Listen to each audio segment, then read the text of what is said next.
ஒரு மனுஷனுக்கு சின்ன வயசுல இருந்தே பெருசா ஆகுற வரைக்கும் சரி, நிறைய கஷ்டங்கள ஃபேஸ் பண்ணி தான் அவனோட வாழ்க்கைய கடந்து வருவான். அந்த மாரி தான் சார்லஸ் அப்படிங்கிற நம்ம படத்தோட ஹீரோ. ஏகப்பட்ட விஷயங்கள்ல அவனுக்கு இழப்பு மட்டும் தான் இருந்திருக்குது. இருந்தாலும் அத தாண்டி அவனோட லைஃப் அவன் எப்படி வாழ்ந்தான், அப்படி அவனோட விஷயம் லைஃப்ல என்னதான் விஷயங்கள்லாம் நடந்தது அப்படிங்கிறத பத்தியும், இவன் சாகும்போது பார்த்தா இந்த உலகமே இருண்டு போற மாரியும் இந்த படத்துல காமிச்சிருப்பாங்க. அப்படி என்னதான் நடந்தது அப்படிங்கிறத பத்தி இந்த ஃபிலிம்ல பார்க்கலாம். இது 2024ல ரிலீஸ் ஆன தி லைஃப் ஆஃப் சக் அப்படிங்கிற sci-fi ஃபேண்டசி ஃபிலிம். அதுக்கு முன்னாடி நம்மளோட சேனல்ல யாரெல்லாம் சப்ஸ்கிரைப் பண்ணலையோ மறக்காம சப்ஸ்கிரைப் பண்ணிடுங்க. இந்த வீடியோக்கு ஒரு லைக்கையும் தட்டி விட்டுருங்க. இந்த படத்தோட ஆரம்பத்துல ஸ்கூல்ல தான் காமிக்கிறாங்க. இவரு தான் ஒரு டீச்சர். இவரோட பேரு மார்ட்டி. பசங்க கிட்ட பேசிட்டு இருக்கையில பார்த்தா பசங்க எல்லாரும் வெளியில வேடிக்கை பார்த்துட்டு இருக்காங்க. ஏன்னா அங்கிட்டும் இங்கிட்டும் போலீஸ்காரு அப்புறம் ஃபயர் இன்ஜின் இந்த மாதிரி ஏகப்பட்ட விஷயங்கள் நடந்துட்டு இருக்குது. என்னடா ஆச்சு அப்படின்னு பார்த்தா கலிஃபோர்னியால கிட்டத்தட்ட நிலநடுக்கம் பாதி இடத்துக்கு மேல அழிஞ்சு போயிடுச்சு. அதை பத்தி தான் பேசிட்டு இருக்கிறாங்க. இப்ப கூட அப்டேட்டடா ஏதாவது நியூஸ் தெரியுமா, என்னதான் நடக்குது அப்படிங்கறத தெரிஞ்சுக்கிறதுக்காக மார்ட்டியும் அவரோட போனை செக் பண்றாரு. ஆனா திடீர்னு பார்த்தா இன்டர்நெட் எல்லாமே கட் ஆகிருது. என்னடா இது அப்படின்னு சொல்லிட்டு சரி ஸ்டூடெண்ட்ஸை பத்தி பேரண்ட்ஸ் கிட்ட பேசலாம் அப்படின்னு அவங்கவுங்க பேரண்ட்ஸை வர சொல்லி அவர் பேச்சு கொடுக்குறாரு. ஆனா அவங்களும் போனையே தான் பார்த்துட்டு இருக்காங்க. ஏன்னா யாரோட போன்லயுமே இன்டர்நெட் சிக்னல்னு எதுவுமே இல்லை. இவனுக்கா எல்லாரோட ஸ்டூடெண்ட்ஸோட பிசிக்கல் காப்பீஸ் எல்லாத்தையுமே வச்சிருக்கான். பட் இன்டர்நெட் இல்லாம இவனாலையும் எதுவுமே செய்ய முடியாது. இன்டர்நெட் இல்லாததுனால சரி கிளம்புவோம் அப்படின்னு சொல்லிட்டு இவனும் வீட்டுக்கு போறான். போற வழியில பார்த்தா பயங்கரமான டிராஃபிக். என்னடா இது அப்படின்னு பார்த்தா இப்பதான் சிக்னல் இன்டர்னல்னு எதுவுமே இல்லையே. அதனால பார்த்தா சிக்னல்ஸ் கூட கிடையாது. ஸோ ஏகப்பட்ட இடத்துல டிராஃபிக்கா இருக்குது. இவங்க ஊர்ந்து ஊர்ந்து இந்த மாதிரி போய் தான் ஆகணும். போற வழியில பார்த்தா பேங்க்ல ஒரு சைன் போர்டு வச்சிருக்காங்க. சார்லஸ் 39 இயர்ஸ் வாழ்ந்ததுக்காக நன்றி அப்படின்னு சொல்லிட்டு. ஒரு பக்கம் நியூஸ் சேனல்ல வீட்டுக்கு போயிட்டு பார்த்தா எங்க பார்த்தாலும் இந்த மாதிரி சுனாமி அப்படி இப்படின்னு கொஞ்சம் உலகம் பேரழிவை சந்திச்சிட்டு இருக்கு அப்படிங்கிற மாதிரி நியூஸ் போட்டுட்டு இருக்காங்க. கொஞ்சம் கொஞ்சமா கடல் தண்ணி இப்ப மொத்த ஊரையும் சூழ்ந்துட்டு இருக்கு. இன்னொரு பக்கம் இமயமலையில இருந்து வால்கானிக் எரப்ஷன் வேற, அது வெதர ஃபுல்லா எல்லாத்தையும் டேமேஜ் பண்ணிட்டு இருக்கு. காட்டு தீ, சுனாமி அப்படின்னு சொல்லிட்டு ஏகப்பட்ட டிசாஸ்டர்ஸ். சைனால பார்த்தா மக்கள்லாம் இதை எதிர்த்து போராட்டம் பண்ணிட்டு இருக்காங்க. ஏன்னா கவர்மெண்ட் எதுவும் பண்ண மாட்டாங்கன்னு. இயற்கையோட பேரழிவுக்கு கவர்மெண்டால மட்டும் என்ன பண்ண முடியும். ஒரு பக்கம் இந்த மாதிரி போராட்டம் வர போய்கிட்டு இருக்கு. இப்போ ஒரு ஹாஸ்பிட்டல்ல நர்ஸை காமிக்கிறாங்க. இவளோட பேரு ஃபெலிஷியா. இவ தான் இந்த படத்தோட ஆரம்பத்துல ஒரு டீச்சர் பார்த்தோம்ல, அவரோட எக்ஸ் ஒய்ஃப். இவ இப்ப ரொம்பவே மன உடைச்சல்ல இருக்கா. ஏன்னு பார்த்தா இவ கூட ஒர்க் பண்றவங்க எல்லாருமே இந்த மாதிரி உலகம் அழிய போகுதுன்னு தெரிஞ்சு சூசைட் பண்ணி இறந்து போயிடுறாங்க. என்னடா இது அப்படின்னு சொல்லிட்டு ரொம்பவே மன கஷ்டத்துல உட்காந்துருக்கிறா. சரி கொஞ்சம் ரிலாக்ஸ் பண்ணலாம் அப்படின்னு சொல்லிட்டு ரெஸ்ட் ரூம் போவா. அங்க கூட ரேடியோல சக்க பத்தி தான் சொல்லிட்டு இருக்காங்க. அதாவது நம்ம சார்லஸ் தான், அவர் தான் இந்த படத்தோட ஹீரோ. அவரை நம்ம சக்குனே சொல்லலாம். அவரோட லைஃப் ஸ்டோரியை தான் இந்த படத்துல சொல்ல போறாங்க. இவருக்கு 39 இயர்ஸ் ஆகுது. இது வரைக்கும் வாழ்ந்ததுக்கு நன்றி அப்படிங்கிற மாதிரி தான் சொல்றாங்க.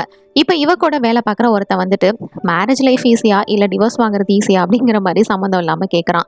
இவ மேரேஜ் தான் ஈஸி அப்படிங்கிறா. ஏன்னா கல்யாணம் ஒரே நாள்ல முடிஞ்சிடும். ஆனா டிவோர்ஸ் அப்படி கிடையாது, ஏகப்பட்ட மாசங்கள் இழுத்தடிக்கும். அதனால என்ன பொறுத்த வரைக்கும் மேரேஜ் தான் ஈஸி அப்படின்னு சொல்றா. அவ ஒர்க்கை முடிச்சுட்டு வீட்டுக்கு போனதுமே மார்ட்டிக்கு தான் ஃபோன் பண்றா. ஃபோன் பண்ணி இன்னைக்கு ஃபுல்லா நான் உன்னை பத்தி தான் நினைச்சிட்டு இருந்தேன் அப்படிங்கிற மாதிரி சொல்லிட்டு இருக்கிறா. நம்ம 2 பேரும் மீட் பண்ணலாமா, நம்ம ஒண்ணா இருக்கலாம். ஏன்னா இந்த மாதிரி டைம்லயாவது நம்ம ஒண்ணா இருக்கலாமே. என்னோட கொலீக்ஸ் கூட எல்லாரும் அப்படிதான் இருக்கிறாங்க. அது மட்டும் இல்ல, சில பேர் மனநல சரியில்லாம சூசைட் பண்ணி இறந்து வர போயிட்டாங்க அப்படிங்கிற மாதிரி இவ விஷயங்களை ஷேர் பண்ணிட்டு இருக்கா. அதுக்கு இவனும் கண்டிப்பா நம்ம மீட் பண்ணலாம். ஏன்னா என்கிட்டயும் இப்போ அவ்வளோவா ஸ்டூடெண்ட்ஸ்லாம் இல்லை அப்படின்னு சொல்லிட்டு கொஞ்சம் ஃபிலாசபி அப்படி இப்படின்னு பேசிட்டு இருக்கான். ஒரு டீச்சர் இல்லையா, அந்த மாதிரி தான் பேசுவான். காஸ்மிக் கேலண்டர் இந்த மாதிரி விஷயங்களை பத்தி தான் அவன் பேசிட்டு இருக்கிறான். பத்தி பேசும்போது தான் ஹே அந்த சக் அப்படிங்கிறவனை பத்தி போட்டிருந்தாங்களே பாத்தியா அப்படின்னு சொல்லிட்டு 2 பேருமே டிஸ்கஸ் பண்றாங்க. ஆமா இங்கேயும் அதை பத்தி தான் போட்டுட்டு இருந்தாங்க அப்படின்னு சொல்ல, அப்படின்னா உலகம் முழுக்க இந்த ஆள் ஃபேமஸா இருப்பான் போல இருக்கே, யாருன்னு தான் தெரியல, உனக்கு யாருன்னு தெரியுமா அப்படிங்கிற மாதிரி இவன் கேட்கறான். இல்ல அது யாருன்னு எனக்கும் தெரியல அப்படிங்கிற மாதிரி அவ சொல்லிடுறா. பேசி முடிச்சதுக்கு அப்புறமா சரி கொஞ்சம் டிவி பார்க்கலாம் அப்படின்னு நியூஸ் சேனல் தான் பார்த்துட்டு இருக்கான் என்ன நடக்குதுன்னு பார்க்கறதுக்கு. ஆனா திடீர்னு பார்த்தா அதுவும் சிக்னல் கட் ஆயிருது. போன்ல இன்டர்நெட் கட் ஆன மாதிரி இப்போ டிவிலயும் சிக்னல் கிடையாது. அடைச்ச என்னடா இது அப்படின்னு சொல்லிட்டு இவனுக்கு பயங்கரமா போர் அடிக்குது. ஆனா பார்த்தா இந்த சார்லஸ், அதாவது நம்ம சக், அவனோட ஆட் மட்டும் வருது. 39 இயர்ஸ் நீங்க வாழ்ந்ததுக்கு ரொம்ப நன்றி அப்படின்னு சொல்லிட்டு. அட யாரா நீ அப்படிங்கிற மாதிரி தான் இவனுக்கு இருக்கும். அந்த ஆடு கட் ஆனோன்னு மறுபடியும் சிக்னல் இல்லை அப்படின்ற மாதிரியே வந்துருது. நாள் காலையில பார்த்தா இவன் வந்து வேலைக்கு கிளம்புறான். பக்கத்து வீட்டுக்காரர் பார்த்தா அவரோட கார் எடுத்துட்டு போகாம நடந்து தான் வந்து போறாரு. என்னாச்சு? ஏன் நடந்து போறீங்க? அப்படின்னு கேட்க, எங்க இந்த ஊர்ல தான் ஏகப்பட்ட பிரச்சனைகள் நடந்துட்டு இருக்குதே. அதனால எங்கிட்டு கார்ல எல்லாம் போறது. அங்கங்க சிட்டில வந்து படுகுழி இந்த மாதிரி வேற ஓப்பன் ஆகிருச்சு போல இருக்கு. இதனால காரெல்லாம் போயிட்டு அதுக்குள்ள தான் விழுகுதாமா. அதனால கார்ல போறதுக்கு வழியே கிடையாது. சந்து பொந்துன்னு சுத்தி போலான்னு கூட பார்த்தா ஏகப்பட்ட டிராஃபிக்கா இருக்குது. அதனால நம்ம இப்போதைக்கு எங்கேயும் போக முடியாது. அப்படிங்கிற மாதிரி இவர் சொல்றாரு. இவர் சொல்றத வச்சே மார்ட்டி புரிஞ்சுக்கிறான். நம்ம இங்கேருந்து இப்போ கிளம்பி ஸ்கூலுக்கு போகணும்னா கண்டிப்பா லஞ்ச் டைமுக்கு தான் போவோம் அப்படின்னு. இப்போதைக்கு ஸ்கூலுக்கு தான் போக முடியாது. கரண்டா என்னதான் நியூஸ் போயிட்டு இருக்கு அப்படின்னு மார்ட்டி கேட்க, எங்க உலகம் மொத்தமும் இப்போ அழிஞ்சிட்டு இருக்குது. கலிஃபோர்னியால வெறும் 10% இடம் மட்டும்தான் இருக்குது. அது மட்டும் இல்ல, ஃப்ளாரிடா அங்க ஃபுல்லா வெள்ளம் சூழ்ந்துருச்சு. இது மாதிரி உலகத்துல பாதி இடங்களுக்கு மேல அழிஞ்சு போச்சு. நம்ம கல்டிவேட் பண்றதுக்கோ இல்ல விவசாயம் பண்றதுக்கோ ஒரு இடம் எதுவுமே கிடையாது. மொத்தமா எல்லாமே அழிஞ்சு போச்சு. இந்த உலகம் ஆரம்பிச்ச நிலைமையிலேயே திருப்பி வந்து நின்றும் போல இருக்கு. இன்னும் சொல்ல போனா சவுத் அமெரிக்கால கொஞ்சம் பீஸ் மட்டும்தான் இருக்கு. நமக்கே தெரியும் பீஸால மட்டும்தான் இந்த மாதிரி உணவு உற்பத்தி இது எல்லாமே வந்து பண்றதுக்கு ரொம்பவே ஹெல்ப்ஃபுல்லா இருக்கும். ஆக மொத்தம் இப்ப எல்லாமே அழிஞ்சிட்டு இருக்கு. நம்ம உலகம் எதை நோக்கி போயிட்டு இருக்குன்னு தெரியல. அவ்வளவுதான், இன்னும் கொஞ்ச நாள் தான் உயிரோடவே இருக்க போறோம் அப்படின்னு பேசிட்டு இருக்க, ஒர்க்குக்கு போனவங்க எல்லாரும் திருப்பி ரொம்பவே சோகத்தோட ரிட்டர்ன் வந்துட்டு இருக்காங்க. என்னாச்சு அப்படின்னு கேட்டா, அங்கங்க இந்த மாதிரி குழியெல்லாம் ஏற்பட்டதுனால யாராலையும் வேலைக்கு வந்து போக முடியல. அதனால எல்லாரும் திருப்பி ரிட்டர்ன் வராங்க. பாத்தியா, இந்த உலகமே மொத்தமா சோகத்துல வந்து மூழ்கிடுச்சு அப்படின்னு பேசிட்டு இருக்காங்க. இப்போ இவன் ஒய்ஃப் கூட பேங்க்ல ஒர்க் பண்ண ஒரு ஃப்ரெண்டை இவன் வந்து மீட் பண்றான். சார்லஸை பத்தி உங்களுக்கு தெரியுமா அப்படின்னு இவங்க கிட்ட கேட்க, சார்லஸா அப்படி யாரும் எனக்கு தெரியாதுங்க அப்படின்னு சொல்லிட்டு அவங்களே மூட் அவுட்ல வீட்டுக்கு போயிட்டு இருக்காங்க. மாதிரிலாம் இருக்கிறதுனால அங்கங்க ஏகப்பட்ட போராட்டம், இது மாதிரி பிரச்சனை இப்படிதான் நடந்துட்டு இருக்கு. என்ன எங்க போய் முடிய போதோ அவ்வளவுதான் அப்படின்ற மாதிரி இவன் சொல்றான். இந்த மாதிரி நடக்கிறதுனால இந்த உலகத்துல அழிய போகுது அப்படின்னு தெரிஞ்சுக்கிட்டு சில பேர் முன்னாடியே வந்து சூசைட் பண்ணி இறந்து போயிடுறாங்க. சில பேர் கடைசி வரைக்கும் என்னதான் நடக்குதுன்னு பார்ப்போம் அப்படின்னு வெயிட் பண்றாங்க. அப்படிங்கிற மாதிரி இவங்க எல்லாத்தையுமே ஷேர் பண்ணி பேசிட்டு இருக்காங்க. நான்லாம் இந்த மாதிரி உலகம் அழிய போகுதுன்னு தெரிஞ்சா எனக்கு பிடிச்ச சாப்பாடை நல்லா சாப்பிட்டுட்டு என்ஜாய் பண்ணிட்டு தாங்க செத்து போவேன். நீங்க என்ன பண்ணுவீங்கன்றதையும் சொல்லுங்க. இப்போ திடீர்னு இவங்க பேசிட்டு இருக்கையில பார்த்தா வானத்துல டேங்க்ஸ் செக் அப்படின்ற இந்த ஸ்கை அப்படின்ற மாதிரி இருக்குது. அட யார் யா இவன் அப்படிங்கிற மாதிரி தான் இருக்கும். இந்த ஃபெலிசிஷியா அவ ஒர்க்கை முடிச்சுட்டு ரிட்டர்ன் வரும்போது பார்த்தா ஃபுல்லா அந்த சக்கை வச்சு தான் வந்து எல்லாமே வந்து செவரு எல்லாத்துலேயுமே எழுதியிருப்பாங்க. அவரோட லைஃப்ல ரொம்பவே இது பண்ணியிருக்காரு அது பண்ணியிருக்காரு ரொம்ப தேங்க்ஸ் அப்படிங்கிற மாதிரி எழுதியிருப்பாங்க. இப்போ அவள் ஒர்க்குக்கு வரும்போது பார்த்தா யாருமே பேஷன்ஸே இருக்க மாட்டாங்க. உலகத்திலே பாதி பேர் இல்லை, இதுக்கு மேலே பேஷன்ஸ் என்னத்த, யாருமே எந்த பேஷன்ஸும் இல்லை. ஆனால் எல்லா மானிட்டர்ஸும் ஒர்க் ஆகுது. அது மட்டும் இல்லை, எல்லா மானிட்டர்ஸ்லேயும் ஒரே ஹார்ட் பீட் ரேட்டை தான் வந்து அது கான்ஸ்டண்ட்டாக காமிச்சிட்டு இருக்குது. எந்த பேஷன்ஸுமே இல்லை, பட் யாரோட ஒருத்தரோட ஹார்ட் பீட்டை இது எப்படி கரெக்டாக காமிக்குது அப்படிங்கிற மாதிரி இவங்களே வந்து குழப்பத்தில் பார்த்துட்டு இருக்காங்க. கட் பண்ணி இப்போ நம்ம மார்ட்டியை தான் காமிக்கிறாங்க. வீட்டுக்கு போயிட்டு டிவி பார்க்கலான்னு பார்த்தா சிக்னல் இல்லை. என்னடா இது திருப்பி வரலையா அப்படின்னு சொல்லிட்டு சரி ஃபோன் பண்ணலாம் தன்னோட எக்ஸ் ஒய்ஃபுக்கு அப்படின்னு ட்ரை பண்ணுறான். அவளுக்கும் கால் போகல. இதுக்கு மேலே இப்படியே உட்காந்துட்டு இருந்துறது சரியாக வராது, நம்ம பேசாமல் கிளம்பி போயிட்டு நம்மளோட எக்ஸ் ஒய்ஃபை மீட் பண்ணுவோம் அப்படின்னு சொல்லிட்டு இவன் இங்கேருந்து கிளம்புறான். போகிற வழியில் பார்த்தா அங்கங்கே ஏகப்பட்ட கார்ஸ் வந்து அங்கங்கே அப்படி அப்படியே நின்றுட்டு இருக்குது. அதெல்லாம் இப்போ ஒன்றும் வச்சு பண்ணிட்டு இருக்க முடியாது. காசு பணத்தோட மதிப்பை பார்த்தீங்களா, அவ்வளோதான். உலக அழிவுன்னு வந்தால் எல்லாமே முடிஞ்சிடும். இப்போ அங்கே கூட இந்த சார்லஸை பாராட்டி தான் எல்லாத்தையும் வச்சிருக்காங்க. போகிற வழியில் அவன் சாம் அப்படிங்கிற ஒரு வயசானவரை சந்திக்கிறான். அவன் இருந்துட்டு இந்த சார்லஸை பற்றி உனக்கு எதுவும் தெரியுமா அப்படிங்கிற மாதிரி நம்ம ஹீரோ கிட்ட கேட்க, மார்ட்டி கிட்ட கேட்க, எனக்கு எதுவும் தெரியாது அப்படின்னு ரெண்டு பேருமே மாற்றி சொல்லிக்கிறாங்க. சரி ஓகே, நம்மளும் இதே டைரக்ஷனில் தான் போகிறோம், நம்ம ரெண்டு பேரும் சேர்ந்தே கொஞ்சம் நேரம் பேசிக்கிட்டே போவோம் அப்படின்னு சொல்லிட்டு இவங்க பேசிக்கிட்டே வந்துட்டு இருக்காங்க. ஒரு மனுஷனுக்கு அவனோட நேரங்கள் எவ்வளோ நேரம் அப்படிங்கிறத பற்றி உனக்கு தெரியுமா அப்படின்னு இந்த சாம் வந்து மார்ட்டி கிட்ட கேட்குறாரு. என்ன, ஒரு மனுஷன் உயிரோடு இருக்கிற வரைக்கும் தான் அவனோட காலம், அதுக்கப்புறம் அவனோட நேரம் நின்று போயிடும். இதை பற்றி தான் அவங்க பேசிட்டு வந்துட்டு இருக்காங்க. இப்போ கிட்டத்தட்ட இவர் வந்து அவரோட இடத்துக்கு வந்துட்டாரு. சரி இதுக்கு மேலே நான் வரல, நீ மட்டும் போ அப்படின்னு சொல்லிட்டு நான் இங்கே உட்காந்து அழகாக சூரியன் மறையிறதை என்ஜாய் பண்ணுறேன். ஏன்னா இதுக்கப்புறம் எப்படி பார்க்க போகிறனோ, ஸோ நான் சில விஷயங்களை பார்க்க நினைக்கிறேன் அப்படின்னு சொல்லிட்டு அவர் ஒரு சேரில் உட்காந்துடுறாரு. இதுக்கப்புறம் மார்ட்டி வந்து சரி தன்னோட ஒய்ஃபை சரி தேடி நம்ம போவோம் அப்படின்னு சொல்லிட்டு அவன் வந்து போக ஆரம்பிக்கிறான். கிட்டத்தட்ட கிட்ட வந்து நெருங்கிட்டான். போகும்போது அவ வீட்டுக்கு பக்கத்துல இருக்கிற ஒரு பொண்ணை வந்து இவன் மீட் பண்றான். இவளோட பேரு ஐரிஸ். இவ இருந்துட்டு, ஓ இவங்களை தேடி வந்தீங்களா, அவங்க ரொம்பவே நல்லவங்க. இங்க இருக்கிற சின்ன சின்ன பசங்களுக்கு எப்பயுமே பிஸ்கெட்ஸ் சாக்லேட்ஸ் அப்படின்னு நிறைய வந்து கொடுப்பாங்க அப்படின்னு இவ சொல்லிட்டு இருக்கா. சரி ஓகே, நான் வந்து இப்போ கொஞ்சம் ஸ்கேட்டிங் பண்ணணும்னு நினைக்கிறேன். ஏன்னா இந்த உலகம் அழிய போகுது, அதுக்கு முன்னாடி என்னோட ஆசையை நான் நிறைவேற்றிக்கணும்ல அப்படின்னு சொல்லிட்டு அவ சொல்லிட்டு இருக்கிறா. இவன் வந்து அப்படியே பார்த்துட்டு இருக்க, திடீர்னு கரண்ட் வர இப்போ ஃபுல்லா ஷட் டவுன் ஆகிறது. இதை பாருமா, இப்போ கரண்ட் இல்லை, இப்பெல்லாம் நீ எதுவும் போக வேணாம், நீ வீட்டுக்கு போ அப்படின்னு சொல்ல, அந்த நேரத்துல கூட பார்த்தா எல்லார் வீட்லயும் எல்லார் இதுலயுமே இந்த சக்ஸோட போட்டோ தான் வந்து டிஸ்ப்ளே ஆயிட்டு இருக்கு. அதை பார்க்கறதுக்கே ஏதோ பேய் மாதிரி இருக்கு. என்னடா இது மொத்தமா பேய் ஊர் மாதிரி இருக்கே அப்படின்னு சொல்லிட்டு சரி தன்னோட ஒய்ஃபை தேடி போவோம் அப்படின்னு அவங்க இருந்து வேகமா ஓடி போறான். போனா அவ தான் வெளியில வந்து உட்காந்துருக்கிறா. 2 பேரும் பார்த்து வந்து ஹக் பண்ணிக்கிறாங்க. உங்களை திருப்பி பார்த்ததுல ரொம்பவே சந்தோஷம் அப்படின்னு வந்து பேசிக்கிறாங்க. சரி இந்த சக்ஸ் தான் யாரு, இவனை பத்தி உனக்கு எதுவும் தெரியுமா, இது எப்படி நம்மளோட வீட்லயும் இப்படி வந்து டிஸ்ப்ளே ஆகுது அப்படின்னு கேட்கறான். எனக்கும் அதை பத்தி எதுவும் தெரியல அப்படின்னு சொல்ல இப்பதான் நம்ம சக்கை வந்து காமிக்கிறாங்க. இவர் தான் சார்லஸ். உடம்பு முடியாத நிலையில ரொம்பவே முடியாம படுத்து கிடக்குறாரு. இவருக்கு ஹார்ட் பீட் வந்து அந்த மானிட்டர்ல காமிக்குதுல, இதை தான் அந்த ஊர்ல ஃபுல்லா அந்த மானிட்டர்ஸ் எல்லாத்துலயுமே காமிச்சிருந்திருக்கும். இவனுக்கு வந்து ஒரு ஒய்ஃபு அப்புறம் ஒரு பையன் இருக்கிறாங்க. அவங்க கூட இவனோட கடைசி நொடிகளை பார்த்துட்டு தான் வந்து உட்காந்துட்டு இருக்காங்க. இதை கட் பண்ணா இப்போ நம்ம மார்ட்டியையும் அவனோட எக்ஸ் ஒய்ஃபையும் தான் காமிக்கிறாங்க. இவங்க 2 பேரும் கரண்டே இல்லாத அந்த ஊர்ல அப்படியே கையை பிடிச்சிக்கிட்டு ஒரு மெது நடையா நடந்துட்டு இருக்காங்க. ஏன்னா அங்க இருக்கிற ஸ்டார்ஸ், அந்த நட்சத்திரத்தோட வெளிச்சம் அது ரொம்பவே அழகா இருக்கு. அவங்க அதை பார்த்துக்கிட்டே ரசிச்சிட்டு இருக்காங்க. ஆனா திடீர்னு பார்த்தா அங்க இருக்கிற ஒவ்வொரு ஸ்டார்ஸ் கூட கொஞ்சம் கொஞ்சமா மறைய ஆரம்பிக்குது. மார்ஸ் மட்டும் இல்ல, மூனு, அதுக்கப்புறம் அங்கேருந்து ஒவ்வொன்றா அப்படியே வந்து மறைய ஆரம்பிக்குது. இவன் வந்து நான் உன்னை ரொம்ப காதலிக்கிறேன் அப்படின்னு சொல்றதுக்கு முன்னாடி உலகம் இருட்டாகிறது. இவங்க 2 பேரும் ஒரு பக்கம் கடைசியா நம்ம சக்குக்கு வந்து குட் பை சொல்றாங்க. 39 வருஷம் நீங்க இருந்ததுக்கு ரொம்ப நன்றி அப்படிங்கிற மாதிரியும் சொல்லி அவளை வழி அனுப்புறாங்க.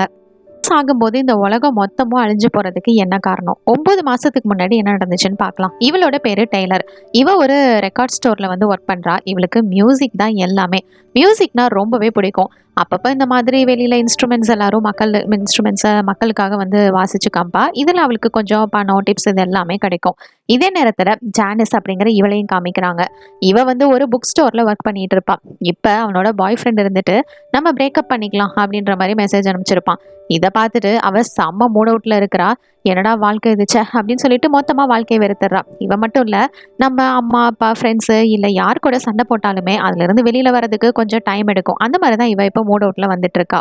இந்த டைமில் தான் நம்ம ஹீரோவை காமிக்கிறாங்க. இவர் தான் சார்லஸ் சக். இவரோட லைஃப் ஸ்டோரி தான் இப்போ நம்ம பார்க்க போகிறோம். இவர் வந்து ஒரு ஃபேமஸான பேங்க்கில் அக்கௌண்டண்ட்டாக ஒர்க் பண்ணிட்டு இருக்காரு. கல்யாணம் ஆகி ஒரு பையன் பிரெயின்னு இருக்கிறான்.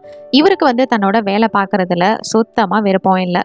ஏன்னா இவருக்கு இவரோட வேலை சுத்தமாக பிடிக்கவே இல்லை. என்னதான் அவரோட லைஃப்பில் எல்லாமே இருந்தாலும் இவருன்னு இல்லை, எல்லாருமே அவங்கவுங்களோட லைஃப்பை பிடிச்ச மாதிரி வாழ்றது கிடையாது. ஏதோ அமைஞ்சிருச்சு அப்படின்னு சொல்லிட்டு எல்லாரும் வாழ்ந்துட்டு இருக்காங்க. இப்போ அந்த மாதிரி தான் இவரோட பிரேக்கை முடிச்சுட்டு அவர் வந்து ரிட்டர்ன் வந்துட்டு இருக்கிறாரு. அப்படி வரும்போது பார்த்தா அங்கே வந்து இவ மியூசிக் போட்டுட்டு இருக்கிறத அவர் கேட்குறாரு. இவர் வந்து கொஞ்சம் சோகமாக வர்றது அவளுக்கு வந்து தெரிஞ்சிருது டெய்லருக்கு. அதனால இவரை கொஞ்சம் ரெஃப்ரெஷ் பண்ணுவோமே அப்படின்னு சொல்லிட்டு ஆளுக்கு ஏற்ற மாதிரி அவள் வந்து மியூசிக் போட ஆரம்பிக்கிறான். இந்த மியூசிக்கை கேட்டதுமே அவர் என்ன பண்ணுறாருன்னா, போயிட்டு இருந்த மனுஷன் படக்குன்னு நின்னுறாரு. என்னடா இது சக்கு நிற்கிறாரு அப்படின்னு பார்த்தா அங்கே இருக்கிற க்ரௌடு இதெல்லாம் பற்றி அவர் யோசிக்கல. ஃபஸ்ட்டு கொஞ்சம் தயங்கினாலும் அதுக்கப்புறம் டான்ஸ் ஆட ஆரம்பிக்கிறாரு. வாவ் என்னடா இது அப்படின்னு சொல்லிட்டு க்ரௌட் எல்லாரும் அவரை பார்க்க ஆரம்பிக்கிறாங்க. அந்த இடத்துல தான் ஜானிஸும் நின்றுட்டு இருக்கிறா. அவளுக்கும் இது கொஞ்சம் நல்லா தான் இருக்குது. ஏன்னா அவளே ஏற்கனவே மனசு உடைஞ்சு போயிருப்பாள். இவன் டான்ஸ் ஆட இவ கூட போயிட்டு அவளும் வந்து ஜாயின் பண்ணிக்கிறா. 2 பேருமே அந்த பீட்டுக்கு ஏற்ற மாதிரி செமையாக டான்ஸ் ஆடி என்ஜாய் பண்ண ஆரம்பிக்கிறாங்க. மாதிரி டான்ஸ் ஆடி அவர் என்ஜாய் பண்ணும்போது பார்த்தா திடீர்னு அவருக்கு வந்து தலை எதுவும் ஒன்று பண்ணிடுது. அதனால டக்குன்னு நின்னுடுறாரு. என்னாச்சு அப்படின்னு சொல்லிட்டு கேட்க, அது ஒன்றும் இல்லை, கண்ணாடி போட்டிருக்கேன்ல அதுதான், வேற ஒன்றும் இல்லை அப்படின்னு சொல்லிட்டு கண்ணாடியை கழட்டி வச்சுட்டு திருப்பி அந்த டான்ஸை கண்டினியூ பண்ணுறாரு. ரொம்பவே அழகாக நம்ம சக்ஸ் வந்து டான்ஸ் ஆடுறாரு. அது அங்கே இருக்கிற மக்கள் எல்லாத்துக்கும் செம்மையாக பிடிச்சிருந்தது. அதனால எல்லாரும் பாராட்டி நம்ம டெய்லருக்கு ஏகப்பட்ட காசு வந்து சேர்ந்துருக்குது. இப்போ இவங்க 3 பேருமே இதை பிரிச்சுக்கிறதுக்காக ஒரு ஹோட்டலுக்கு வந்து போகிறாங்க. வாவ் நீங்கள் செம்மையாக டான்ஸ் பண்ணீங்க அப்படின்னு சொல்லிட்டு இவங்க பேசிட்டு காசை வந்து இவங்க 3 பேருமே பிரிச்சுக்கிறாங்க. அதுக்கப்புறம் டெய்லர் கிட்ட உங்களுக்கு என்னாச்சு, உடம்பு எதுவும் முடியலையா அப்படின்ற மாதிரி கேட்க, அதெல்லாம் ஒன்றும் இல்லைங்க, அதை பற்றிலாம் பெருசாக கண்டுக்க வேணாம் அப்படின்னு சொல்லிட்டு அதை கண்டுக்காம விட்டுடுறாரு. சரி ஓகே, என்னவா இருந்தாலும் பரவாயில்ல, நம்ம 3 பேரோட காம்போ ரொம்பவே சூப்பராக இருந்தது, நம்ம முடிஞ்சா திருப்பி மீட் பண்ணலாம் அப்படின்னு சொல்லிட்டு டைலர் வந்து அவளோட பைசா எடுத்துக்கிட்டு நம்ம அப்புறம் பார்க்கலாம் அப்படின்னு அங்கேருந்து கிளம்பிடுறா. இவ போனதுக்கு அப்புறமா இவங்க 2 பேரும் கொஞ்ச நேரம் அப்படியே உட்காந்து பேசிட்டு இருக்காங்க. அப்பதான் நம்ம ஜானிஸ் இருந்துட்டு நடந்து போகலாம் அப்படின்னு சொல்லிட்டு அவளோட கதையை வந்து ஷேர் பண்றா. இது மாதிரி என்னோட பாய் ஃப்ரெண்ட் கூட பிரேக்கப் ஆயிடுச்சு அப்படின்னு சொல்லிட்டு, எல்லாம் ஒன்றும் இல்லைங்க, அதுல இருந்து சீக்கிரமா வெளில வந்துடுவீங்க, என் லைஃப்ல நான் பார்க்காத கஷ்டமா அப்படிங்கிற மாதிரி அவன் மனசுல நினைச்சுக்கிறான். அதுக்கப்புறம் இவங்க 2 பேரும் ஸ்பிளிட் ஆகிக்கிறாங்க. இவன் வர வழியில பாக்குறான், இதுக்கு முன்னாடி நம்ம மார்ட்டி அந்த சின்ன பொண்ணை பார்த்துருப்பானே, அந்த சின்ன பொண்ணு ஐரிஸ், அவனை அந்த இவனும் வந்து பாக்குறான். அவ ஸ்கேட்டிங் பண்ணி போயிட்டு இருக்கிறா. இவன் வீட்டுக்கு போற வழியில ஒரு இடத்துல நின்று ஒரு எம்டி கார்னர் இருக்கு. அதை பார்த்துட்டு யோசிக்கிறான், நம்ம டான்ஸ் ஆடும்போது ஏன் சடனா டக்குன்னு நின்னோம் அப்படின்னு சொல்லிட்டு. அப்படியே கட் பண்ணி இங்கே காமிச்சா இப்ப இவனுக்கு உடம்பு முடியல, எந்திரிச்சு நடக்க கூட முடியாத நிலைமைக்கு அவன் ஆளாயிட்டான். இப்பதான் அவன் வந்து ஒரு விஷயத்த புரிஞ்சுக்கிறான். டான்ஸ் ஆடும்போது அத பத்தி யோசிக்கிறான். அந்த நேரத்துல தான் இந்த கடவுள் இந்த உலகத்த எதுக்காக படைச்சாரு, உருவாக்கியிருக்காருங்கிறத பத்தி யோசிக்கிறான். இவனோட சின்ன வயசு ஃப்ளாஷ்பேக். இவனுக்கு 7 வயசு. இவனோட தாத்தா, பாட்டி கூட தான் இவன் வந்து வளர்ந்துட்டு இருக்கான். ஏன்னா, இவன வயித்துக்குள்ள இருக்கும்போதே அவங்க அப்பா வந்து ஒரு கார் ஆக்சிடென்ட்ல இறந்துடுறாரு. அவங்க அம்மாவும் அதுக்கப்புறம் இறந்துடுறாங்க. அதனால இவங்க தாத்தா, பாட்டி தான் இவன வந்து வளர்க்குறாங்க. இப்ப அவங்க அம்மா, அப்பா இது மாதிரி இறந்ததுனால இவங்க 2 பேரும் எப்ப பார்த்தாலும் சோகத்திலேயே தான் இருக்கிறாங்க. என்னதான் இருந்தாலும் இவங்களோட பசங்க இல்லையா? இந்த தாத்தா எப்ப பார்த்தாலும் அவர் வந்து சரக்கு அடிச்சுக்கிட்டே தான் இருக்கிறாரு. ஒரு சிறந்த குடிமகன் அப்படிங்கிறத நிரூபிக்கிறாரு. அடுத்ததா பாட்டி, அவங்களோட ஹாபீஸ் எல்லாத்தையுமே அவங்க வந்து இன்ட்ரெஸ்ட் காமிக்கிறத நிறுத்திடுறாங்க. இன்னும் சொல்லப்போனா வீட்ல சமைக்கிறதுக்கு கூட கிடையாது. வேலைக்காரிய வச்சு அவங்கள வச்சு சமைச்சு தான் சாப்பிடுறாங்க. ஒரு நாள் பார்த்தா திடீர்னு ஒரு நல்ல மூட்ல இருந்திருப்பாங்க போல. அதனால டான்ஸ் பண்ண ஆரம்பிக்கிறாங்க. இவர் ஆனா குடிக்கிறத நிறுத்தல. இருந்தாலும் அவங்க வந்து கொஞ்சம் மூட மாத்திக்கிறாங்க. அதனால பாட்டியே இப்ப வந்து பழையபடி சமைக்கலாம் ஆரம்பிக்கிறாங்க. இவங்க ஒரு நல்ல டான்சர். இப்போ தெரியுதா நம்ம சக் வந்து எதனால இவ்வளோ சூப்பரா டான்ஸ் ஆடுறான்னு. அவங்க பாட்டி கிட்ட கத்துக்கிட்டது தான் எல்லாமே. அவங்க பாட்டி தான் இவனுக்கு நிறைய ஸ்டெப்ஸ் வந்து கத்துக் கொடுக்குறாங்க. பாட்டு போட்டு ஒவ்வொரு ஸ்டெப்பும் என்னென்ன பண்ணணும் அப்படிங்கிறதெல்லாம் வந்து கத்துக் கொடுக்குறாங்க. அதுக்கப்புறம் என்ன, தாத்தா கூட சேர்ந்து பாட்டி கூட சேர்ந்து நல்ல படம் பார்க்கறது, நிறைய மூவிஸ் எல்லாத்தையும் ஒண்ணா போறது, அதுக்கப்புறம் அதுல இருக்கிற சாங்ஸ் அதெல்லாம் போட்டு வச்சு இவன் வந்து நிறைய டான்ஸ் ஸ்டெப்ஸ் எல்லாத்தையும் கத்துக்கிறது. இந்த மாதிரி நிறைய விஷயங்கள் வந்து பழைய மாதிரி மாற ஆரம்பிக்குது இந்த வீட்ல. வீட்ல கியூப்லா அப்படின்ற ஒரு ரூம் இருக்குது. அந்த ரூமுக்கு மட்டும் நீ எப்பயுமே போகக்கூடாது அப்படின்ற மாதிரி சொல்லிடுறாங்க. ஏன்னா அது வந்து தடை செய்யப்பட்டிருக்கு. அதுல வந்து ஒண்ணுமே கிடையாது. அங்க நீ அதனால எப்பயுமே போகக்கூடாது. மற்றபடி இந்த ஒரு வீட்ல நீ எங்க வேணா வந்து இருந்துக்கலாம் அப்படிங்கிற மாதிரி இவனுக்கு பெர்மிஷன் கொடுக்குறாங்க. இவனா அந்த ரூமுக்கு யாருக்கும் தெரியாம போயிட்டு திறந்து பார்க்கலாம் அப்படின்னு ட்ரை பண்றான். ஆனா ஹெவியா ஒரு பூட்டை போட்டு வச்சிருக்காங்க. இதை கண்டிப்பா அவனால ஓபன் பண்ண முடியாது.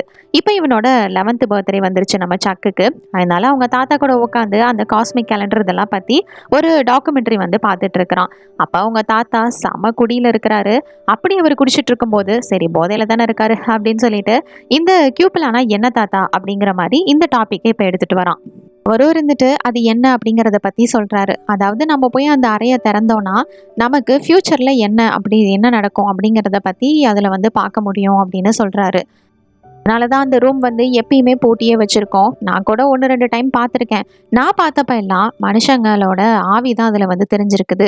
இறந்து போறதுக்கு முன்னாடியே ஒருத்தவங்க இறந்து போக போறாங்க அப்படிங்கிறது நமக்கு தெரிஞ்சுட்டா, அது எவ்வளோ பெரிய கஷ்டமான விஷயம் தெரியுமா? அதிலிருந்து வெளில வரதெல்லாம் ரொம்ப கஷ்டம் அப்படிங்கிற மாரி இவர் வந்து சொல்லிட்டு இருக்காரு. ஆனா இவரு சொல்ற இந்த விஷயங்கள் எல்லாத்தையும் நம்ம சக் வந்து நம்பவே இல்ல. இவர் ஏதோ குடிச்சிட்டு குடி போதையில உளறிட்டு இருக்கிறாரு. யாருக்காவது அந்த மாரிலாம் தெரியுமா? ஒரு ரூம திறந்தா ஒருத்தவங்க இறக்க போறாங்க, இல்ல இவங்க சாவ போறாங்கன்றது எப்படி தெரியும்? அப்படிங்கிற மாரி அவன் அத நம்பவே இல்ல. இப்ப இத பத்தி அவங்க பேசிட்டு இருக்க, பாட்டி வேற கரெக்ட்டா உள்ள வந்துடுறாங்க. அவங்க வெளியில போயிருந்திருப்பாங்க போல. சரி, சரி நீங்க கொஞ்சம் போயிட்டு காத்து வாங்கிட்டு வாங்க. கொஞ்சம் திங்ஸ் எல்லாம் வெளில வாங்கிட்டு வாங்க போங்க அப்படின்னு சொல்லிட்டு தாத்தாவ வெளிய அனுப்பி வச்சிடுறாங்க. தாத்தா வந்து கடைக்கு போனதுக்கு அப்புறமா நம்ம சக்கு இருந்துகிட்டு பாட்டி கிட்ட கேட்கறான். இதெல்லாம் உண்மையா அப்படின்னு சொல்லிட்டு. ஆமா, அந்த ரூம்ல பாக்குறது எல்லாமே தெரியும் தான். தன்னோட நண்பர்கள், தனக்கு தெரிஞ்ச உறவினர்கள் இவங்கெல்லாம் இறக்க போறாங்கன்னு தெரிஞ்சும் நம்மளால அவங்கள காப்பாற்ற முடியாம போறதெல்லாம் ரொம்பவே கஷ்டம் அப்படின்னு சொல்லிட்டு அவங்க சொல்றாங்க. அந்த கில்ட்ல இருந்து அவர் இன்னும் வெளியில வரல அப்படிங்கறத பத்தியும் சொல்லிட்டு இருக்காங்க. இப்போ இவனுக்கு இதுலலாம் கொஞ்சம் நம்பிக்கை இல்லதான். சரி ஓகே, நான் வந்து அடுத்த நாள் ஸ்கூல் போறேன் அப்படின்னு சொல்லிட்டு இப்போ ஸ்கூலுக்கு கிளம்புறான். அவனுக்கு இங்கிலீஷ் கிளாஸ் அப்படின்னா ரொம்பவே பிடிக்கும். இப்போ இங்கிலீஷ் கிளாஸ் தான் வந்து நடந்துட்டு இருக்குது. அவங்க ரொம்பவே அழகா கிளாஸ் எடுத்துட்டு இருக்காங்க. இருந்தாலும் நம்ம தான் கிளாஸ்ல வாலு பசங்களா இருப்போமே. கிளாஸ்ல இருக்கிற சில பேர் அவங்க டீச்சரை வந்து கிண்டல் பண்ணிட்டு இருக்காங்க. ஆனா அதை பத்திலாம் அவங்க பெருசா எதுவுமே கண்டுக்கல. கிளாஸ் முடிச்சதுக்கு அப்புறமா இவன் போயிட்டு அவங்க டீச்சர் கிட்ட பேசுறான். நீங்க வந்து ஒரு போயம் படிச்சு காமிச்சிங்கல்ல, I am large I multitude அப்படின்னு சொல்லிட்டு அதுக்கு அர்த்தம் என்ன அப்படிங்கிற மாதிரி இவன் கேட்குறான். அப்போ டீச்சர் இருந்துட்டு நீ எதை பார்க்குறியோ அதை தான் இந்த உலகம் வந்து பார்க்கும். அது மட்டும் இல்லை, நீ எதை எக்ஸ்பீரியன்ஸ் பண்ணுறியோ அதை தான் இந்த உலகம் மொத்தமும் எக்ஸ்பீரியன்ஸ் பண்ணும். அதுதான் அதுக்கான அர்த்தம் அப்படிங்கிற மாதிரி இவங்க சொல்கிறாங்க. இந்த உலகத்துல ஒவ்வொரு மனுஷனுக்குள்ளேயும் இந்த உலகம் மொத்தமுமே அடங்கும். ஒருத்தவன் இந்த உலகத்தை மொத்தமா தான் வந்து பார்ப்பான். இப்ப அவன் வந்து இறந்து போயிட்டான் அப்படின்னா கண்டிப்பா இந்த உலகமும் அவனுக்கு வந்து இல்லை. இந்த உலகமும் அழிஞ்சு போன மாதிரி தான். இதை தான் இந்த டீச்சர் வந்து சொல்லி கொடுத்துருப்பாங்க. இப்போ தெரியுதா இந்த படத்தோட ஆரம்பத்துல எதனால இந்த மாதிரி எல்லாம் தெரிஞ்சிருக்கு அப்படின்னு சொல்லிட்டு. நம்ம சக் வந்து அவனோட லைஃப்ல எவ்வளவு கஷ்டங்கள் இருந்தாலும் ரொம்ப சந்தோஷமா இருந்துட்டு இருந்திருக்கான். ஆனா அவன் சாகும்போது அவனுக்கு இந்த உலகமே ஃபுல்லா அழியிற மாதிரி அவனுக்கு வந்து தெரிஞ்சிருக்குது. அவன் இல்ல, அதனால இந்த உலகமும் இல்ல. இதுதான் வந்து காமிச்சிருப்பாங்க. இவனோட டீச்சர் கிட்ட டவுட் எல்லாம் கேட்டுட்டு போகும்போது மார்ட்டி ஒரு கிளாஸ்ல உட்காந்துருக்கிறத அவன் பார்க்கறான். அப்போ நம்ம சக் வந்து சின்ன பையன். கொஞ்சம் மாசத்துக்கு அப்புறமா திடீர்னு இவனோட பாட்டி இறந்து போயிடுறாங்க. எப்படிடா இறந்தாங்கன்னு பார்த்தா சும்மா கடைக்கு திங்ஸ் வாங்க போயிருப்பாங்க, அப்ப இறந்துடுறாங்க. இதுக்கப்புறம் என்ன, பாட்டியும் இல்லை. அதனால தாத்தா வேற மறுபடியும் ரொம்பவே வந்து குடிக்க ஆரம்பிக்கிறாரு. ரொம்ப சோகத்துல மூழ்க ஆரம்பிக்கிறாரு. இதெல்லாம் நடந்து ஒரு நாள் நம்ம சக் என்ன பண்றான்னா, இந்த கிராசரி ஸ்டோர்ல அப்படி என்னதான் நடந்தது அப்படின்னு கேட்கறதுக்காக போறான். அதுவா அவனோட பாட்டி திங்ஸ் வாங்கிட்டு இருந்தாங்க. திடீர்னு கொலாப்ஸ் ஆகி கீழ விழுந்துட்டாங்க. இதுக்கப்புறம் என்னால எதுவும் சொல்ல முடியாது அப்படின்ற மாதிரி சொல்லிடுறாங்க. இவனுக்கும் இப்போ ஒண்ணும் பண்ண முடியல. அத அப்படியே பார்த்துட்டு தன்னோட பாட்டி இப்ப இல்ல அப்படிங்கிறத புரிஞ்சுக்கிட்டு வீட்டுக்கு வரான். அவர் வீட்டுக்கு வந்து பார்க்கும்போது, இவரு நல்லா குடிச்சிட்டு டெஸ்க்லயே அப்படியே மட்டையாயிடுறாரு. இந்த நேரத்துல அவர்கிட்ட இருந்த அந்த ரூமோட சாவிய திருடிட்டு வந்து, அந்த சாவிய அதுல போட்டு ஓப்பன் பண்ணி பார்க்குறான். ஓப்பன் பண்ணி பார்க்கும்போது பார்த்தா, கரெக்ட்டா அவங்க தாத்தா வந்துடுறாரு. "டேய் சக் என்னடா பண்ணி தொலைச்சிருக்க?" அப்படின்னு சொல்லிட்டு அவன புடிச்சு அந்த பக்கம் தள்ளி விட்டுடுறாரு. அந்த ரூம க்ளோஸ் பண்ணலான்னு போகும்போது, அவரு உள்ள வந்து ஏதோ ஒரு விஷன பார்த்துடுறாரு. பார்த்துட்டு அப்படியே ஃப்ரீஸ் ஆகி ரொம்ப பயத்துல நின்னுட்டு இருக்கிறாரு. இவர் வந்து அப்படியே ஷாக் ஆனதுல, சரி வேற வழி இல்ல. இப்ப நம்ம இத கஷ்டப்பட்டு மூடி தான் ஆகணும் அப்படின்னு சொல்லிட்டு எப்படியோ அந்த ரூம க்ளோஸ் பண்ணிடுறாரு. க்ளோஸ் பண்ணிட்டு அங்க வரும்போது பார்த்தா, நம்ம சக் வந்து அழுதுட்டு உட்காந்துருக்கிறான். "ஏன்டா இப்படி பண்ண?" அப்படின்னு சொல்லிட்டு அவர் வந்து திட்டிட்டு இருக்கிறாரு.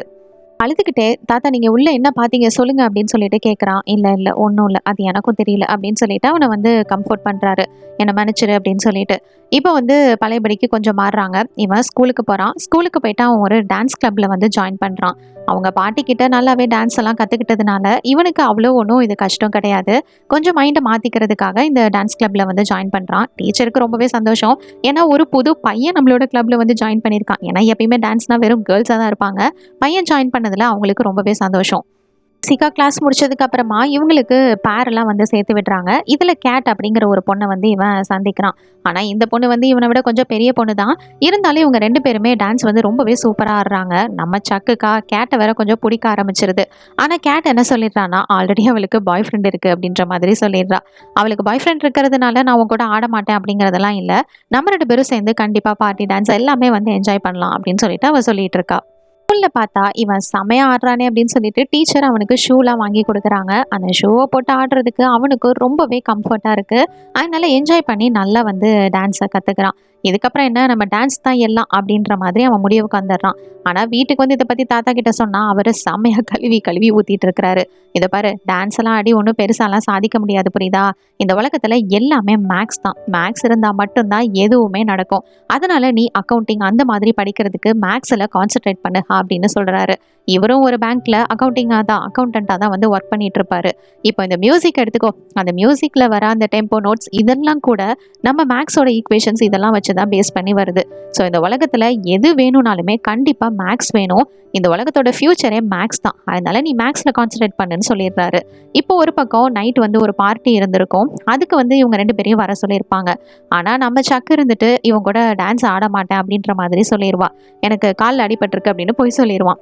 அப்படி சொல்லிட்டு போனதுக்கு அப்புறமா டீச்சர் அங்க வந்து இவன் கிட்ட பேச்சு கொடுக்குறாங்க. "என்னாச்சு உனக்கு? அப்படி கால்ல அடிபட்டிருக்குன்னா இதுக்கப்புறம் நீ டான்ஸே ஆட மாட்டியா? இத பாரு, உன்னோட மனசுல இருக்கிறத நீ அவகிட்ட உண்மையா சொல்லிரு. இது மாதிரி டான்ஸ் ஆட மாட்டேன் அது இதுன்னு நீ சொல்லாத சரியா?" அப்படின்னு அவங்க வந்து சொல்றாங்க. இவன் வந்து கொஞ்சம் ரிலாக்ஸ் பண்றதுக்காக அங்க இருந்து வெளியில வரான். வெளியில வந்து வானத்தை பார்க்கும்போது அங்க நிறைய நட்சத்திரங்கள். அது ஒண்ணு ஒண்ணையும் பார்க்க அவ்வளோ அழகா இருக்கு. சரின்னு உள்ள வந்துட்டு அவனோட மனசை மாத்திக்கிட்டு டான்ஸ் ஆடுறதுக்கு ஒத்துக்கிறான். அதனால கேட் கூட சேர்ந்து செம்மையா அன்னைக்கு நைட் வந்து இவங்க 2 பேரும் டான்ஸ் ஆடி கலக்குறாங்க. அங்க இருக்கிற எல்லாருக்குமே இவங்களோட டான்ஸ் ரொம்பவே பிடிச்சிருக்கு. செம்மையா என்ஜாய் பண்றாங்க. செம்மையா கலக்குனதுனால கடைசியில இவ அவனோட கன்னத்துல முத்தம் கொடுத்துட்றா. இத பார்த்த நம்ம கேட்டோட பாய் ஃப்ரெண்டுக்கு செம்ம கடுப்பாகுது. பாய் ஃப்ரெண்ட் முன்னாடி கிஸ் பண்ணா யாருக்கு தான் பிடிக்கும்? இப்போ நம்ம சக் இறக்கறதுக்கு ஒரு 6 மாசத்துக்கு முன்னாடி இவனோட கையில ஒரு தழும்பு வந்திருக்கும். அது எப்படி வந்தது அப்படிங்கிறத பத்தி ஒய்ஃப் கிட்ட இப்பதான் உண்மையை சொல்றான். ஆக்சுவலா இந்த பார்ட்டி எல்லாம் முடிஞ்சதுக்கு அப்புறமா சின்ன வயசுல அவன் செம்மையா டான்ஸ் ஆடி என்ஜாய் பண்ணிட்டு வந்துட்டு இருக்கான். செம சந்தோஷமா இருக்குது. இந்த உலகத்துல தன்னை கண்ட்ரோல் பண்ண யாரும் இல்ல. தனக்கு பிடிச்ச விஷயத்த பண்றோம் அப்படிங்கிற ஒரு சந்தோஷம். அப்படியே அவன் ஆடிக்கிட்டே வந்துட்டு இருக்கும்போது பார்த்தா, அந்த இடத்துல ஃபுட்பால் கிரவுண்ட் ஒண்ணு இருக்கும். அதுல ஆடிட்டே வந்துட்டு இருக்கிறான். அப்ப அங்க ஒரு வேலி மாதிரி போட்டிருந்திருக்குது. அதுல வந்து அவனோட கைப்பட்டு கிழிச்சுதான் இந்த தழும்பே வந்தது. சரி இதெல்லாம் ஓகே. இது ஒரு ரீசன்னு இதை எதுக்காக நீங்க என்கிட்ட இருந்து மறைச்சீங்க அப்படின்னு சொல்லிட்டு இவ கேட்குறா. அது எனக்கும் தெரியல. அன்னைக்கு ஏதோ பொய் சொல்லணும்னு தோணுச்சு. பொய் சொல்லிட்டேன் அப்படின்ற மாதிரி அவனும் சொல்றான். மறுபடியும் பாஸ்ட்டுக்கு போலாம். இவனோட அந்த சின்ன வயசு 5 வருஷத்துக்கு அப்புறமா பார்த்தா அவங்க தாத்தா அவருக்கும் ஹார்ட் அட்டாக் வந்து திடீர்னு ஒரு நாள் வந்து இறந்து போயிடுறாரு. இப்போ இதெல்லாம் நம்ம சக்கால சுத்தமா தாங்கிக்க முடியல. இந்த சின்ன வயசுலயே அவன் எவ்வளோ விஷயங்கள ஃபேஸ் பண்ணியிருக்கான் பாருங்க. அவன் சாம் அப்படிங்கிற ஒருத்தர மீட் பண்றான். அவர் இருந்துட்டு, "இது மாதிரி உங்க தாத்தா ஃபியூனரலுக்கு எல்லாத்துக்கும் தேவையான பணம் எல்லாத்தையுமே முன்னாடியே வந்து பே பண்ணிட்டாரு" அப்படிங்கிற மாரி சொல்றாரு. அவருக்கு இந்த நாள் வரும்னு முன்னாடியே தெரிஞ்சிருக்கும் போல அப்படின்னு சொல்ல, இப்பதான் அவன் புரிஞ்சுக்கிறான், இந்த ரூம்ல அவரு உண்மையிலேயே பார்த்தது இந்த விஷயத்த தான் அப்படின்னு சொல்லிட்டு. அதுக்கப்புறமா அவன் வந்து இந்த டான்ஸ் கிளப் போறது இதெல்லாம் வந்து விட்டுட்டான். அவன் வந்து கொஞ்சம் உருப்படியா ஏதாவது வேலை பண்ணணும் அப்படின்னு நினைக்கிறான். அதனால அந்த வீட்ட விட்டே வந்துட்டு வரான். வந்துட்டு இவனோட காலேஜ் படிப்ப வந்து அவன் தொடர ஆரம்பிக்கிறான். அவங்க தாத்தா சும்மா ஒண்ணும் கிடையாது. இவனோட படிப்புக்கு தேவையான மொத்த செலவு எல்லாத்தையுமே ரெடி பண்ணி தான் குடுத்துருக்கிறாரு. அதனால அவனோட படிப்பெல்லாம் நல்லபடியா முடிப்போம் அப்படின்னு சொல்லிட்டு அவங்க தாத்தாக்கு புடிச்ச மாதிரியே அக்கவுண்டன்ட்டா தான் ஆகுறான். அதனால தான் இப்ப வந்து ஒரு பேங்க்ல தனக்கு பிடிக்காத வேலையா அவன் வந்து பார்த்துட்டு இருக்கிறான். இது எல்லாமே அவனோட தாத்தா, பாட்டிக்காக தான். இப்போ தாத்தாவோட ஃபியூனரல் வந்து நடக்குது. இந்த ஃபியூனரல்லாம் முடிஞ்சதுக்கு அப்புறமா சாம் வந்து இவனுக்கு ஒரு பார்சல் அனுப்பி வைக்கிறாரு. அதுல வந்து இந்த வீடும், அதுக்கப்புறம் அந்த சாவி, அந்த ரூம் எல்லாமே இவனுக்கு தான் சொந்தம் அப்படிங்கிற மாதிரி வந்து அவர் எழுதி வச்சுட்டாரு. இவனோட படிப்பு இதெல்லாம் முடிச்சுட்டு இதுக்கப்புறமா தான் அவனோட ஒய்ஃப் ஜீனிய வந்து கல்யாணம் பண்ணியிருப்பான். குழந்தையும் பொறந்திருக்கும். இப்ப இந்த சாவி தான் இவன் கைக்கு கிடைச்சிருச்சே. ஸோ அந்த ரூம்ல அப்படி என்னதான் இருக்கு அப்படின்ட்டு பார்க்கலாம் அப்படின்னு உள்ள போய் திறந்து பார்க்குறான். அது ரொம்பவே அமைதியா, ரொம்ப நீட் அண்ட் கிளீனா இருக்குது. இப்போ ஜன்னல் அங்க இருக்கிற ஜன்னல்ல பார்த்தா, இங்க இருக்கிற மொத்த டவுனுமே தெரியுது. சரி, இதுதானே வேற ஒண்ணும் இல்லையே அப்படின்னு சொல்லிட்டு அவன் அங்கேருந்து கிளம்புறதுக்கு பார்க்குறான். அப்படி திரும்புறதுக்கு முன்னாடி அவனுக்கு ஒரு விஷன் வந்து மறுபடியும் தெரியுது. என்னன்னு பார்த்தா, இவன் வந்து ரொம்ப வயசான நிலைமையில அங்க வந்து சாவ கிடக்குறான். இவனோட சாவு இப்படிதான் இருக்கும் போல அப்படின்னு சொல்லிட்டு, பார்த்ததும் தான் புரிஞ்சுக்கிறான். நம்ம தாத்தாவும் இத தான் பார்த்துருக்கிறாரு அப்படின்னு சொல்லிட்டு, இதுக்கு முன்னாடியே தன்னோட ஒய்ஃபும் இந்த மாரி சாக போறா அப்படிங்கிறது அவருக்கு தெரிஞ்சிருக்குது. இதெல்லாம் பார்த்துட்டு தான் ஒருத்தர் சாக போறாங்கன்னு முன்னாடி தெரிஞ்சு, அத வந்து நம்ம சர்வே பண்ணி வர்றது எவ்வளோ கஷ்டம் தெரியுமா அப்படின்னு சொல்லியிருப்பாரு. இத இவன் புரிஞ்சுக்கிட்டதுக்கு அப்புறமா, நம்ம அந்த மாதிரிலாம் வந்து டிப்ரஷன் அந்த மாதிரி சோகத்துலலாம் இருக்கக்கூடாது. இருக்கிற வரைக்கும் லைஃப நம்ம சந்தோஷமா வாழணும் அப்படின்னு சொல்லிட்டு தான், இவன் எவ்வளோ கஷ்டங்கள் இருந்தாலும், இதுக்கப்புறம் இருக்கக்கூடிய லைஃப ரொம்ப சந்தோஷமா வாழ்ந்துட்டு இருந்திருப்பான். டீச்சர் சொன்ன அந்த வார்த்தைகள் தான் அவனுக்கு வந்து ஞாபகங்கள் இருக்கு. நம்ம எத பார்க்குறோமோ, அதுதான் இந்த உலகமும் பார்க்கும் அப்படிங்கிற ஒரு விஷயம் தான். அதனால தான் இவன் சாகும்போது, இந்த உலகமே அழிஞ்சது மாதிரி அவனுக்கு வந்து இருந்திருக்குது. இதோட இந்த படத்தோட கதை முடிஞ்சிருக்குது. இந்த படத்த பத்தி நீங்க என்ன நினைக்கிறீங்கன்னு என்னோட கமெண்ட் செக்ஷன்ல ஷேர் பண்ணிக்கோங்க. இது மாரி வேற ஏதாவது படத்த பத்தியோ, சீரிஸ் பத்தியோ பேசணும்னு நினைச்சாலும் மறக்காம கமெண்ட் செக்ஷன்ல லீவ் பண்ணுங்க. Until then Tata bye from உங்கள் தமிழ் பொண்ணு.